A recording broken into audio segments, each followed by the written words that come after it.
Warahmatullahi wabarakatuh. Buat semua kawan-kawan yang baru tergabung di dalam forum ini, ya saya mengucapkan selamat datang, selamat bergabung. Marilah kita panjatkan puji syukur kita kepada hadir Allah Subhanahu Wa Taala pada malam hari ini kita bisa bersilaturahmi dengan uh, jarak jauh.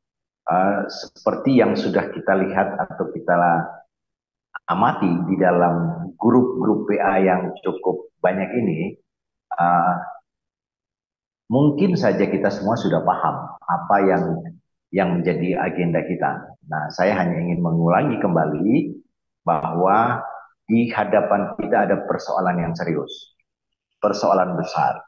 Nah, persoalan besar itu dari perspektif saya sebagai pegiat demokrasi dan pernah menjadi aktivis politik sejak reformasi sampai hari ini, saya melihat bahwa problematika bangsa kita ini ada kuncinya ada di partai politik. Partai-partai politik hari ini sudah seperti perusahaan. Pemegang saham di partai itu adanya segelintir orang. Dan yang paling herannya lagi, para intelektual, para pemikir, aktivis yang ada di dalam partai politik itu bisa menerima bahkan mendukung praktek-praktek yang menurut saya itu sangat bertentangan dengan prinsip-prinsip demokrasi atau pilar demokrasi. Nah, untuk itu saya kira kita ingin malam hari ini atau kapan saja dan seterusnya kita ingin menyamakan persepsi mengenai masalah yang sedang kita hadapi. Kemudian yang kedua, langkah apa yang perlu kita ambil atau langkah apa yang sudah kita ambil. Saya kira ini menjadi catatan awal kita untuk membahas atau menyamakan pandangan kita tentang rumah demokrasi. Nah, rumah demokrasi ini adalah sebuah antitesis dari sistem demokrasi yang saya dengan Pak Kris menyebut sistem demokrasi tipu-tipu atau sistem demokrasi yang menurut saya adalah demokrasi yang rasa kerajaan. Jadi saya kira ini kita hadir sebagai antitesis. Masyarakat umum itu tahu, masyarakat umum merasakan apa yang kita sampaikan ini. Tapi terus terang kasihan, mereka adalah kelompok orang yang tidak berdaya dan bahwa berdemokrasi itu ada tiga variabel penting. Persyaratan yang disampaikan oleh salah seorang ahli namanya Jack Snyder, katanya berdemokrasi itu agar berjalan mulus, itu yang pertama bahwa ekonomi kita di atas 8.000 US dollar GNP-nya. Hari ini kita adalah 4.000, masih jauh. Kemudian yang kedua, tingkat pendidikan kita pun masih banyak sekali yang tingkat pendidikannya rendah. Sekalipun mereka bersekolah, mereka dihadapkan pada persoalan keseharian mereka untuk hidup dan bertahan hidup. Dan yang ketiga adalah kelompok kelas menengah kita itu sangat lemah. Rata-rata yang tumbuh sebagai kelompok menengah kita justru kelompok masyarakat warga keturunan Tionghoa. Dan mereka ini adalah orang-orang yang apolitik. Sehingga ini yang kemudian transisi atau konsolidasi demokrasi di negeri ini mengalami hambatan. Nah, untuk itu rumah demokrasi ini hadir untuk melakukan edukasi publik dan kita akan mengambil langkah-langkah taktis dan strategis bagaimana kita mengatasi masalah ini. Apa yang disampaikan oleh Pak Kris dalam bentuk tulisan-tulisan dengan narasi yang bagus itu, tentu kita harapkan akan membangun bahkan meningkatkan kesadaran kolektif kita, pemahaman kita tentang praktek demokrasi yang sesungguhnya. Nah, saya dengan Pak Kris itu intens melakukan koordinasi komunikasi dengan banyak pihak. Apa yang sudah atau sedang kita kerjakan hari ini mungkin pada malam hari ini juga perlu kita sharing. Selain kita mensosialisasikan rumah demokrasi Indonesia ini, uh, target kita adalah partai-partai politik ini bisa mengadopsi konsep kita.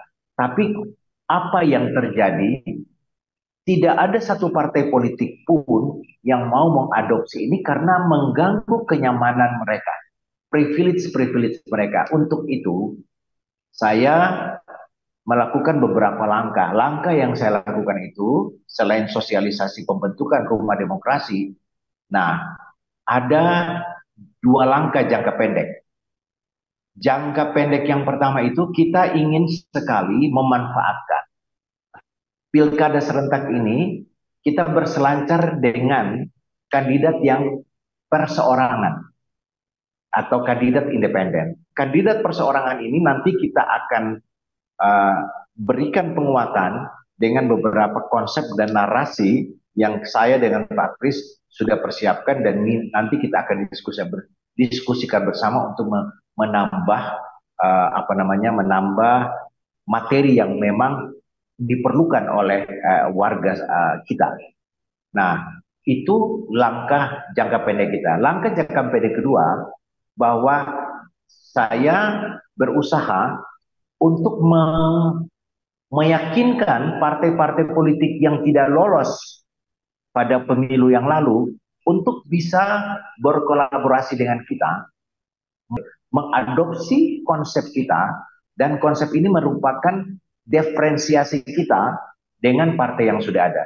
Dan saya yakin konsep yang kita tawarkan ini adalah merupakan sebuah informasi yang mereka nantikan atau sebuah harapan baru tentang perbaikan demokrasi di Indonesia. Dan saya yakin jika upaya kami dengan Pak Kris ini berhasil meyakinkan partai politik untuk kita adopsi atau kita take over, maka bukan hal yang tidak mungkin rumah demokrasi modern ini akan tumbuh cepat di masyarakat. Nah, ini catatan terakhir. Buat bapak-bapak dan teman-teman yang hadir pada malam hari ini tentu akan bertanya, bagaimana kita membangun sebuah partai politik atau sebuah kekuatan politik ini kalau kita tidak punya dana? Itu pertanyaan yang klasik di mana-mana. Saya ingin berbagi sedikit pengalaman. 2 tahun silam, saya membangun sebuah partai dari nol. Partai itu namanya Partai Umat. Partai Umat itu foundernya saya dengan Pak Amin Rais. Nah, saya ingin mengatakan begini. Partai politik dengan konsep yang ada sekarang adalah menjadi milik elit Jakarta, sehingga konsekuensinya apa? Kita harus mengeluarkan jumlah uang yang besar. Dan ini saya lakukan sampai dengan terbentuk. Nah, atas dasar pengalaman itu, saya ingin mengatakan bahwa untuk membangun sebuah kekuatan politik itu, saya balik Pak, dan ini sudah kita rumuskan bersama dengan Pak Kris, bahwa membangun sebuah kekuatan politik itu bukan dari tokoh, tapi dari gagasan.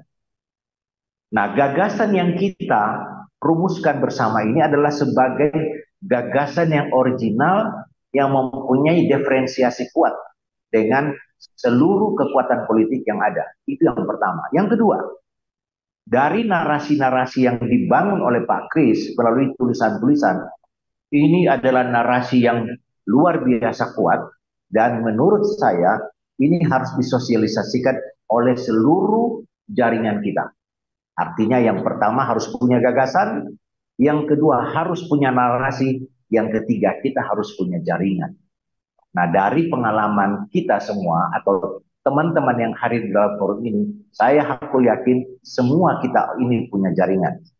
Entah itu jaringan yang size kecil maupun besar. Nah, yang keempat, kita harus memanfaatkan, memaksimalkan seluruh media mainstream maupun media sosial. Dan yang terakhir adalah uang. Pengalaman saya yang lalu, ketika kita membangun partai, begitu ada tokoh atau sebuah kegiatan yang kelihatan memberikan harapan baru buat publik, pengalaman saya sekali lagi, itu kepercayaan datang, maka donasi untuk kita pun itu adalah hal yang bukan tidak mungkin akan kita dapatkan.